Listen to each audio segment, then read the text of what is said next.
कसक रही, टीस रही, मलाल रहा कि मैं भगवान के दर्शन करके ही रह गया, मैं भगवान का स्पर्श नहीं कर सका। भगवान तो अंतर्यामी है।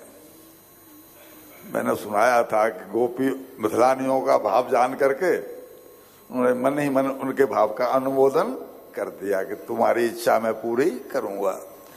ऐसे ही इसको अनुमोदन कर दिया कि मैं तुझे दर्शन दूंगा, तू मेरा स्पर्श करेगा, मैं तुझे अपने चरण धोने की पात्रता भी प्रदान करूंगा, लेकिन अभी नहीं, जब मैं पृथ्वी पर जन्म ले लूं तब। तो जब भगवान राम यहां आए हैं तब भगवान राम ने इसके सारे नखरे उठाए हैं। इसमें एक बात ये भी है कि ये कहता है कि मैंने आपका मर्म जान लिया है। वहां संतों का भाव ये भी है कि एक तो हमने कल सुनाया था कि इसने लक्ष्मण गीता सुन ली थी, लक्ष्मण जी जो सुना रहे थे वो सब इसने सुन लिया था, तो इसे मालूम पड़ गया था कि ये ब्रह्म है। दूसरा भाव ये भी है कि ये तो पहले से ही जानता है कि ये नारायण है, और मैं पिछले जन्म में कछुआ था, मेरे पुण्य उतने नहीं हो पाए, तब जब मुझे इस कारण पशु शरीर में रहना पड़ा, रहना भले ही पड़ा क्षीर सागर में, हम रह रहे हैं तो हम भी तो भवसागर में रह रहे हैं। इस भवसागर में भी चार पैरों वाले हैं, 10 पैरों वाले हैं, सब हैं।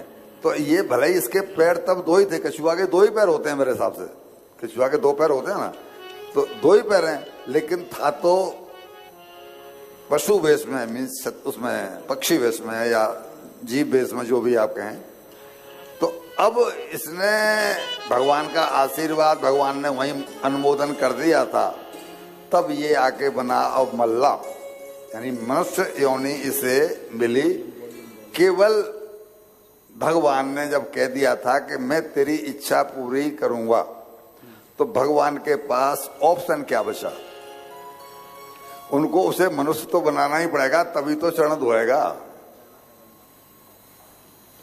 तो भगवान ने इसको मनुष्य जन्म दिया, और ये भले ही पुण्य कम थे तो इसलिए बना केवट ही, लेकिन केवट बनकर इसने वो पात्रता प्राप्त कर ली जो बड़े बड़े महामंडलेश्वर जिसको प्राप्त नहीं कर पाते।